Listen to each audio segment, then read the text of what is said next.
Welcome to The Link, and as I told you tonight, we're discussing opportunities in the recycling of plastics business. To discuss that with me here on The Link is someone from the communications expert from the Recycling Association of Uganda. This is The Link.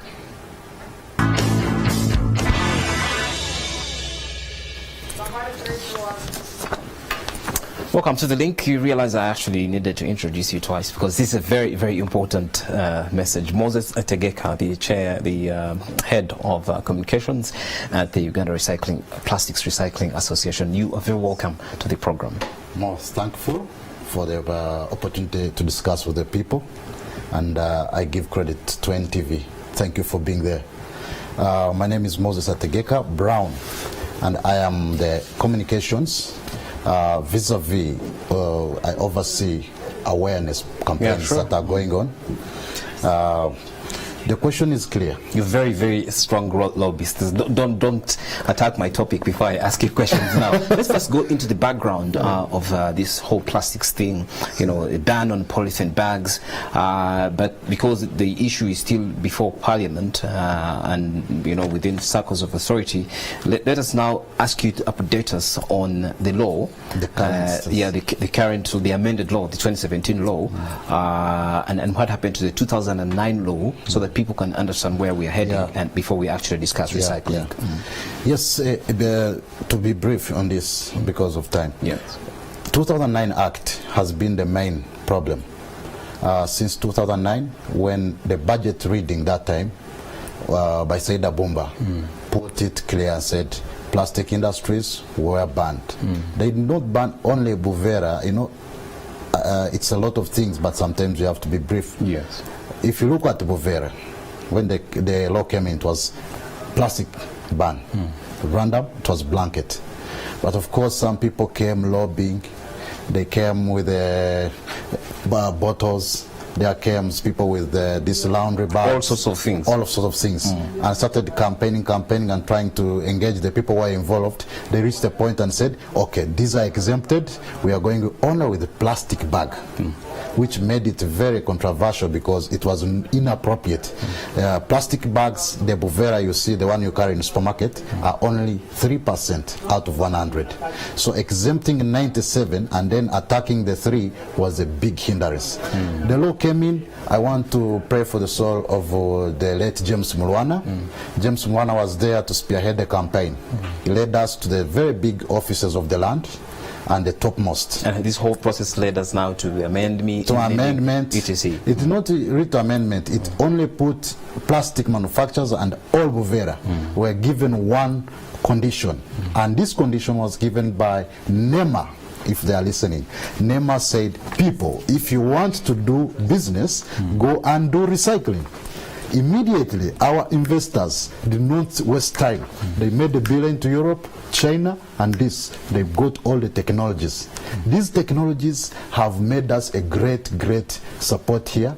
It is the reason we are still working. Also, it was on NEMA's recommendation. Yes, you go into we have minutes with I'm going to NEMA. ask the director right now. Teko, please play for me the images from that. I have images of a factory. I think one of the technologies that you're talking about that you are pushing that can actually do this recycling, and then we can, as the pictures run, we can straight delve into. There you go. That's the factory. Yeah. So going forward, now the recycling comes into play, and here you are. You're saying there are opportunities in here. Last week you had a press conference and said, "Look, recycling is the way to go." It's the way to go. What are the opportunities for people watching us right now in terms of recycling? What are we looking at? What opportunities present for Ugandans? What does it take to mobilize, for instance, people to come into this sector and make use of it? Okay, straight to the point. First of all, the opportunities, but I want to tell you, recycling made a great role, and that's why all the opportunities are there today. When they brought the condition, they thought we are going to fail. But unfortunately, the investors did the best that they could in the whole of East Africa. It was a South American ban, but Ugandan investors. Now that the investors have come in, tell us about the opportunities. The opportunities straight away. Today, Uganda is benefiting from the coffers, in government coffers from taxes of plastic. Today, it's 35 billion per annum.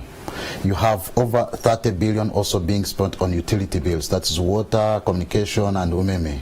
You have over 60,000 direct jobs for Ugandans who are working on machines and all these direct jobs in the system. And out of that, we have created a situation whereby we want to work with the women because they are the most vulnerable in the society. Today, 65% are the most employed in these industries. Okay. And then when you how are you going down, to work with those women? they are already earning. What do you want them to do exactly? Take us through that. They are earning already. That's a benefit. How? They are working on recycling, they are packaging, they are sealing. There's a lot of work that goes within these factories that you could not be seeing here. Then we have over 500 Ugandans who are indirectly employed in transportation, in trade chain, because people who do trade with us, they don't benefit from our payrolls and what. And then you have those who are collecting bovera down from the grassroots. If you can take an initiative and you want to know more and you are very confident of what you want to understand these facts, go to Kitezi. It's not far away from here, Kampala. It's just like 10 minutes drive. See how many people we have there. We have over 1,200 Ugandans. They are all collecting bovera. Well, they collect a lot of things because of the solid waste is not managed here in Uganda. It's all bags. Mixed up. But a number of them are collecting bovera because to give them more good money than the rest of the waste.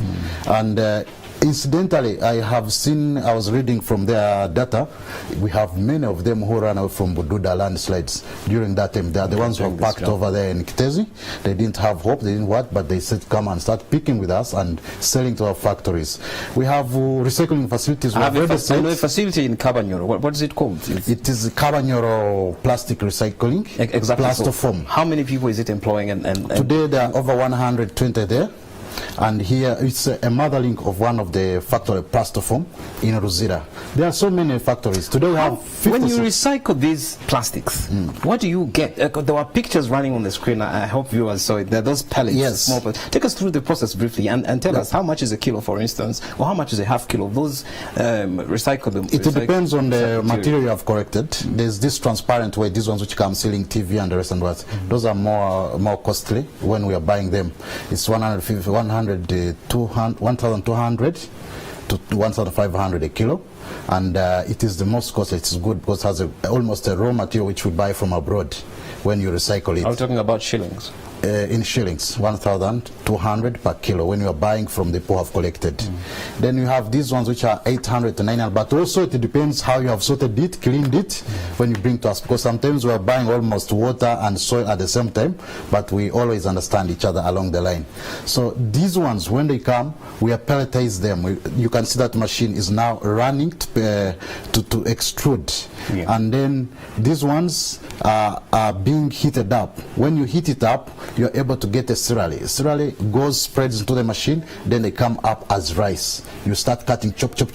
You have a local raw material here. I've seen people who sell these materials in dollars. Yes, raw material in dollars. If you're selling a raw material of this pelletized kavera, you can buy at 3,000 a kilo. There are so many people who are also recycling. Yes, we call them small scale. They buy kavera, recycle it, and sell at 3,000. Let me ask you this important question, Moses. Do we have enough plastic waste to actually make this business work? Yes. I see myself now coming into this business and start cleaning the environment of any polythene bag. This is the one which you don't need a license. Doesn't this mean that this whole issue about banning is it is a myth. I want to assure you, I've been traveling around the world. What can we do? If you go to Greece, Greece today actually stands a model in collecting this waste and recycling them. China, you're praising it, it has started from this waste. They used to buy all this waste from Africa and other parts in Asia. But today, after they have accumulated and have enough, they say, no, if you want to sell us, first clean, and then we still have to negotiate. Those days would even pick for free in other countries. Do I need capital to start this business? For what? Collecting. For what? We have people we have been accusing, they're over on the street doing nothing, fighting. These people who are fighting in bars and what. Tell them in the morning, wake up, get 3-5 of you, collect. We have women who come with 5 tons of kavera. Someone will ask you, how can they collect a kilo of kavera? But there are those who are strategic, who know business. When you have a lazy mind, you can never do that. People bring lorries. There are women who have been lived widows. They come with 5 to 10 tons, and they keep fighting for the line. Please allow me in, allow me in. Okay, we send you to another factory. We have 25 recycling factories, remember, out of the 50. But all of a sudden, I've told, if we want to benefit more as per your question, if we want to double the capacity of benefit, we need to push these industries in Uganda. The right things that we are supposed to be talking is not what the people, player legislators, the people who are implementing the law, are supposed to be talking. We have told them, hello, come on, don't waste time. You're wasting donors' money to start going to TV to advertise negative messages. Instead of teaching Ugandans, have these habits, have solid waste management, don't litter these plastics. So you're saying it has worked in very many countries? Many countries. I've seen countries actually where there are waste bins on the, plastic waste bins on the roadside. They can pick them up. And they're actually generating electricity from this waste, strangely. Exactly. In Netherlands, where I've been, they are starting one of the best model where they're going to be fetching kerosene from this Cavera. They have a very serious plant. They are very soon they will be launching it. Moses, we're running out of time, but I am going to ask you one question. How much do these women, I think adults, I don't want to say children, but I think even children can get involved because it's cleaning the environment at the end of the day. How much do these people earn on average, like in a month, or because I see there's an element of changing their livelihoods. They are earning a living. It varies from what job they are doing inside the system, but the least amount we can give, because it's around 400, those who pick and what. But there are women who are picking. Sometimes I envy them. This one who bring tons of, I say, I wish I could be in the business. You get a woman, comes 2 weeks, 3 weeks, he's getting 1.5 million. Is getting 2 million, 3 million. In the groups, it varies on how you can benefit, how artistic you can be on your work. They do better. Okay, that's very interesting. It's this is very about the issue of microns. Where does that go now? 30 microns has been the model for the whole world, and it is preached everywhere. When you have a 30 micron thickness of a polythene bag, it means it will be zeroed in one place. Mobility of this will be restricted to one place. So that means even the people who have sent, so far we have over 5,000, I can tell you, collecting nationwide. They go as far as Juba, they bring. So this polythene means will not go if it's 30 microns, but if it is 15 less, 10, it can fly over. It can fly over. That's for scientists. That has been a big problem. That's for scientists. Last question here is this business sustainable, Moses? Very for sustainable. People who are watching us. I mean, the people who do not have jobs, is there enough waste in communities that they can actually get organized and pick and make this money? Let us Ugandans who have been misinformed about this plastic understand one thing. We need to increase our capacity. That is by pushing all factories, because today it's 25 are recycling, others are not. So if the law is supposed to come, let it come on waste management, then let it come on all factories, start recycling, because those will be double opportunities. Actually, recently we were projected by 2012. Today we are talking of 60,000 Ugandans employed. 60,000 Ugandans. But we are looking at, by 2017, if we are to mobilize all industries into recycling, our jobs will be increasing to over 200 direct jobs. Then indirectly, you'll be talking of 2 million and onward. That's a good one. So we need to push for proper policies. The people who have been benefiting from this ban propaganda have made it very hard for people to understand these facts. I see some TVs putting some different messages because they are pushed by these people. You're not sabotaging government programs, Moses. No, I'm not. It's not about government. Whether we want to appreciate government, we've run out of time. Let's appreciate government for once. Government authorities that have managed to come to these recycling factories, even the Parliament of Uganda, there are 2 times we have brought them there. They go convinced and they say, oh no, let's do recycling. And we appreciate them for understanding science. Thank you very much. Moses Tegeka, the Director of Communications at the Plastics Recycling Association of Uganda. Very strong lobbyists of, saving Kavela, because we can recycle it and make money, and so that people can get jobs. Thank you very much, and that's The Link.